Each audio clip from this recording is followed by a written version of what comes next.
নমস্কার বন্ধুরা, আপনারা দেখছেন সম্পর্ক বাংলা। আজ 26শে সেপ্টেম্বর বৃহস্পতিবার। আজ সারাদিনের আবহাওয়া কেমন থাকবে এবং কোন কোন এলাকায় বৃষ্টিপাত হবে, আপনার এলাকায় আবহাওয়ার খবর কি, সমস্ত কিছু জানতে পারবেন এই ভিডিওতে। তা এই ভিডিও দেখার পরে আপনাকে অন্য কোনো ভিডিও দেখার প্রয়োজন পড়বেন না। তা ভিডিওটা কোনো জায়গায় বাদ না দিয়ে প্রথম থেকে লাস্ট পর্যন্ত অবশ্যই দেখবেন।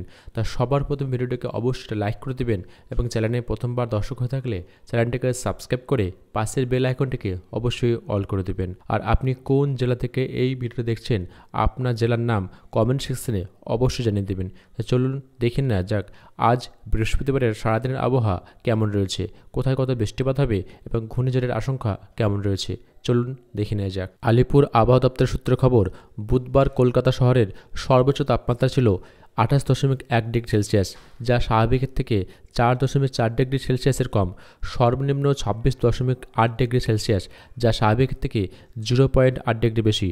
বৃহস্পতিবার কলকাতার সর্বোচ্চ তাপমাত্রা থাকবে 28 ডিগ্রি সেলসিয়াস আর সর্বনিম্ন 26 ডিগ্রি। তাই বৃহস্পতিবারের ক্ষেত্রে যে আলিপুর আবহাওয়া দপ্তর থেকে যে প্রতিবেদনটি প্রকাশিত হয়েছে এবং সেখানে দেখতে পাচ্ছেন যে ওয়েদার আপডেটের ক্ষেত্রে দেখতে পাচ্ছেন 26/9/2024 অর্থাৎ আজকের পর্যন্ত যে আপডেট রয়েছে সেই আপডেটে বলা হয়েছে, এখানে দেখতে পাচ্ছেন যে এই দক্ষিণবঙ্গের জেলা ছাড়াও উত্তরবঙ্গের জেলাগুলো দেখুন দেখছেন দার্জিলিং, জলপাইগুড়ি এবং এই জেলাগুলো থেকে ভারী থেকে অতি ভারী বৃষ্টিপাতের সম্ভাবনা। এখানে দেখতে পাচ্ছেন যেখানে অতি ভারী বৃষ্টিপাতের সম্ভাবনা রয়েছে এবং যেগুলো সেখানে কিন্তু লাল সতর্কতা জারি করা হয়েছে এবং আপনি দেখতে পাচ্ছেন কমলা সতর্কতা জারি করা হয়েছে।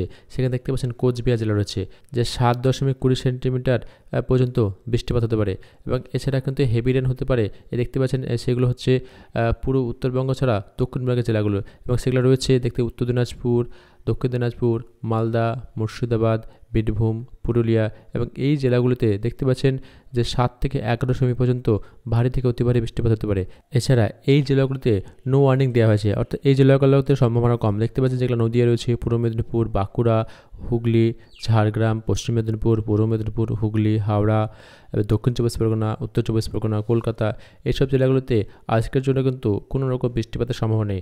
এছাড়া দেখতে পাচ্ছেন যেগুলো আমি বললাম সেগুলো হচ্ছে মুর্শিদাবাদ, পূর্ব মেদিনীপুর, পুরুলিয়া, মালদা, দক্ষিণ দিনাজপুর, এখান থেকে অতি ভারী থেকে ভারী বৃষ্টিপাত হতে পারে এবং উত্তরবঙ্গের জেলাগুলোতেও ভারী থেকে অতি ভারী বৃষ্টিপাতের সম্ভাবনা রয়েছে। এবং যদি আপনি আগামী কালকের আবহাওয়া ধরেন এবং আগামী কালকের ক্ষেত্রে দেখতে পাচ্ছেন যে 27/9/2024 ক্ষেত্রে এখানে দেখতে পাচ্ছেন এই ডেটের ক্ষেত্রে কিন্তু তা এই আবহাওয়া দপ্তরটা হচ্ছে যে 27 তারিখ 8টা থেকে 28 তারিখ 8:30 পর্যন্ত যে আপডেট দেওয়া হয়েছে এবং সেই আপডেটে বলা হয়েছে এখান থেকে জলপাইগুড়ি, দার্জিলিং এগুলো কিন্তু হলুদ সতর্কতা জারি করা হয়েছে এবং সেখানে হালকা থেকে মাঝারি বৃষ্টিপাত হতে পারে এবং দক্ষিণবঙ্গের জেলাগুলিতে কোনো রকম বৃষ্টিপাতের সম্ভাবনা নেই। সেগুলো দেখতে পাচ্ছেন যে উত্তর দিনাজপুর, মালদা, দক্ষিণ দিনাজপুর, মুর্শিদাবাদ, পুরুলিয়া, বাঁকুড়া, পূর্ব মেদিনীপুর, নদিয়া এবং এইসব জেলাগুলোতে কোনো রকম বৃষ্টিপাতের সম্ভাবনা নেই এবং সেটা কিন্তু 27 তারিখ আপডেট প্রকাশিত হয়েছে এবং সেটা 27 তারিখ 8টা থেকে 28 তারিখ 8টা পর্যন্ত, অর্থাৎ এই 24 ঘন্টার ভিতরে কিন্তু এইগুলো কিন্তু কোনো রকম ওয়েদার আপডেটের ক্ষেত্রে কোনো রকম বৃষ্টিপাতের সম্ভাবনা নেই।